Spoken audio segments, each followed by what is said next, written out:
So mga idol, meron pala ditong Kawasaki KLX 150S.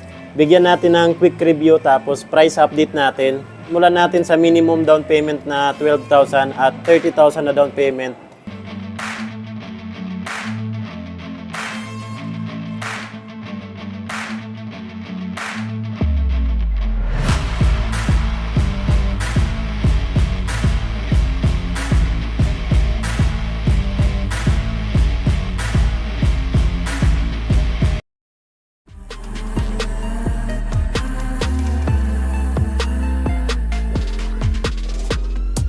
What's up guys, Chris Ride Motovlog nga po pala. For today's, nandito ngayon tayo sa DES, Duwixam Incorporated, Lagao Branch, General Santos City.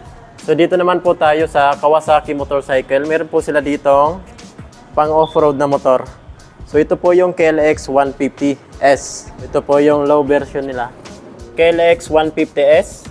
So mas maliit po ito compare dito sa KLX 150 natin or sa KLX natin na 150BF. Alamin natin yung updated price nila dito, installment, at bigyan natin ng quick review itong motor na to.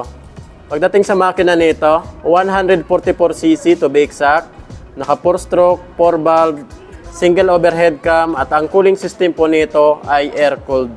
So ito po ay gumagamit pa rin ng carburetor, hindi pa rin po ito fuel injection. Maganda naman sa carburetor natin kasi madali lang i-maintain. Kung mapapansin nyo po mga idol, may kaliitan po talaga siya. And pinagkaiba nila. Sa headlight naman nito, maganda dito kasi naka-LED na po ito. Ayan o. So napakaliwanag sa gabi, energy efficient, tapos hindi sa umiinit. Pagdating naman sa signal light nito, naka-bulb type pa rin po siya. Ayan o. Kulay orange naman yung lens ng signal light niya. Sa design naman po ng head niya, halos same lang po sila nun. Sa decals lang po sila nagkaiba.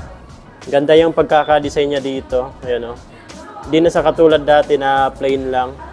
So mas maganda na yung design niya ngayon. So ito naman po yung front fender niya. Napakakapal tapos malapad. Ayan o, napakalapad niya. Dito naman po tayo sa front suspension nito. Telescopic pa rin po ito. At meron po sa ditong rubber, napakahaba. Malaki tapos makapal din naman yung ano niya, yung rubber niya. So ito po yung pinagkaiba nila sa front suspension. Naka-inverted tapos naka-telescopic. So ang size naman po ng gulong nito, 70 by 100, 19 inches naman po yung rim niya. Naka-rim po sa na stainless, naka-spook. Ako naman po tayo sa braking system nito. Naka-hydraulic disc brake, naka-dual pot piston caliper po siya. Naman po yung design ng disc niya, naka-wavy po siya. Ito naman po tayo sa side, nakalagay naman po dito KLX and then 150S. Kung mapapansin nyo, decals lang din naman yung pinagkaiba nila. Yung fairings niya, parehas na parehas ng itsura. So ito naman po yung fuel tank niya. Ayan. Pagdating naman sa upuan nito, magaspang po siya. Tapos napakalambot din. Ayan po. Medyo may kahabaan din siya. Ito naman yung back fender natin. Napakaiksi. Sa tail light at brake light nito, naka-bulb type pa po ito mga idol. Ayan, naka-orange din yung lens nitong signal light niya. Sa muffler naman po nito, parehas lang din po sila ng design. Ayan o. Parehas lang po talaga sila. Sa braking system naman po nito sa likuran, naka-hydraulic disc brake, naka-single pot piston caliper po siya.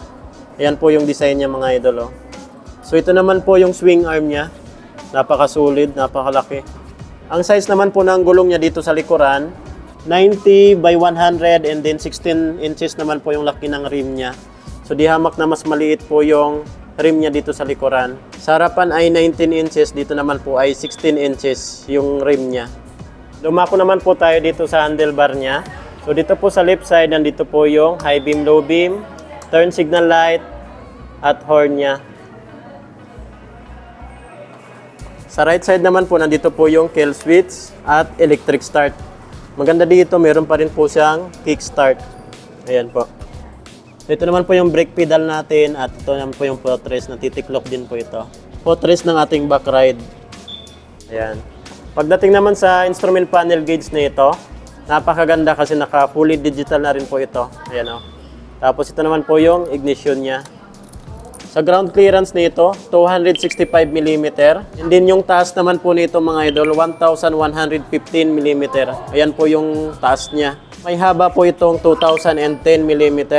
Sa wheelbase naman po nito, 1345 mm. May lapad po itong 830 mm, Seat height po nito, 830 mm. So yan po yung seat height niya. Dumako naman po tayo sa price saka installment update nila dito. Dito pa rin tayo nag-inquire sa DES, Duwik Sam Incorporated. KLX 150S. Ayan, sa cash price po nila dito ay 123,500 pesos. Ito na po yung cash price nila dito, 123,500 pesos. So dumako naman po tayo sa installment. Minimum down payment po nito ay 12,000. Sa 1 year naman po nito na installment ay 11,425. Sa 2 years, 6,716. Sa 3 years naman po nito, 36 months ay 5,147. Rebates pa po yan ng 200 pesos. If ever naman na 30,000 yung down payment natin, ayan, 30,000 na down payment, magkano na lang yung monthly nito? Sa 1 year po ay 9,686. Sa 2 years, 5,707. Sa 3 years naman po nito ay 4,381. So rebates pa po yan ng 200 pesos. So itong 4,381, rebates 200, 4,181 na lang to.